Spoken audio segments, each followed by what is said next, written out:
A computer program, ultimately, is made up of machine code, binary instructions which are read and executed by the CPU.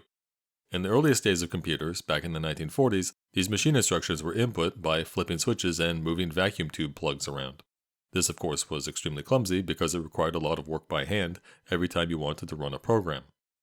So, to fix this, computers began to store code on punch cards. A punch card is just a thick piece of paper with perforated holes and patterns to denote data, and programs can be stored as stacks of punch cards to feed into the machine. The process of creating these punch cards was still extremely tedious, and it was a huge headache when a stack got out of order, but at least now a program could be loaded multiple times without manually inputting each instruction one by one.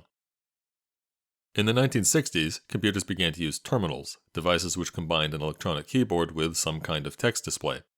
The earlier terminals printed out text on paper, later terminals introduced electronic screens, though usually these screens could only display monochromatic text, not graphical images.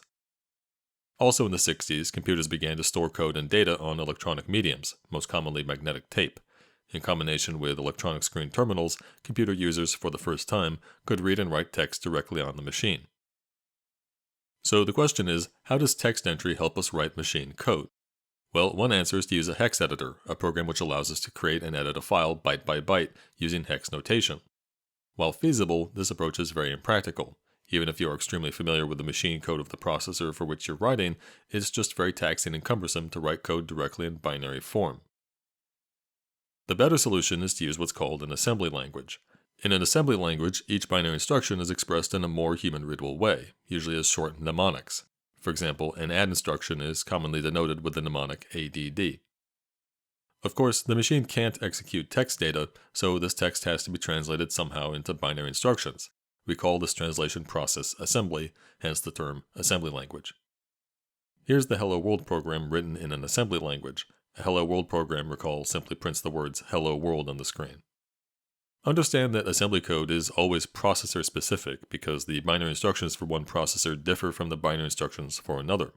In fact, there really is no such thing as the assembly language. There are different assembly languages for different processors. Collectively, though, they're often called assembly language. So there is assembly for x86 processor, assembly for ARM processors, for MIPS processors, and so forth. This particular example is x86 code. Also understand that system calls are operating system specific, so assembly code written to run on one operating system generally won't run on another. This code here is written to run on Linux, so even though it's x86 code, it won't run on Microsoft Windows. Like in all programming languages, the assembly code written as text by the programmer is known as source code. The computer, of course, can't directly execute this code. Rather, the source code must be translated to machine code by a program called an assembler.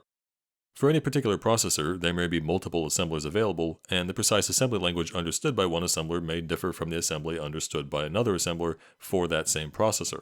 For example, one popular x86 assembler is Microsoft's assembler, often called MASM. Code written for the Microsoft assembler won't be understood by other x86 assemblers. So, assembly code is not only processor and OS specific, it's also assembler specific. In any case, let's say our source code is written in a file called hello.asm. When we run this file through the assembler, what we get out is not an executable file, but rather what's called an object file. To produce an actual executable file, we run the object file through another program called a linker. The reason for this extra step is that, in practice, we usually write the code of a program in multiple source files, files which we may wish to assemble independently. For example, if I've written my code in two files, foo.asm and bar.asm, and I want to produce one single executable file, here called baz, I first run each source file through the assembler independently, producing an object file for each, and then those two object files are run together through the linker, producing the executable. A linker is so named because it must resolve the links in code between the object files. Though we may write our code in separate source files, the code of our program is interdependent, such that code in one source file may invoke code written in another. For example, in foo, we might invoke a function defined in bar, but because the source files are assembled independently, the assembler can't know the actual address of the function in bar when assembling foo. What the assembler does then is leave a stub address where the function is invoked. Later, the linker will fill in these stubs with actual addresses. Now, we could just combine the linking and the assembly phases together in one single program so that we don't have to run two separate programs, However, we'd like to keep the processes separate so that we can minimize work when we make code changes by assembling only the source files we've changed, then linking those new object files with the other object files. By default, when a process runs, code in its address space comes just from the single executable file which launched the program. However, modern operating systems like Windows and Linux allow programs to link in code from other files during execution.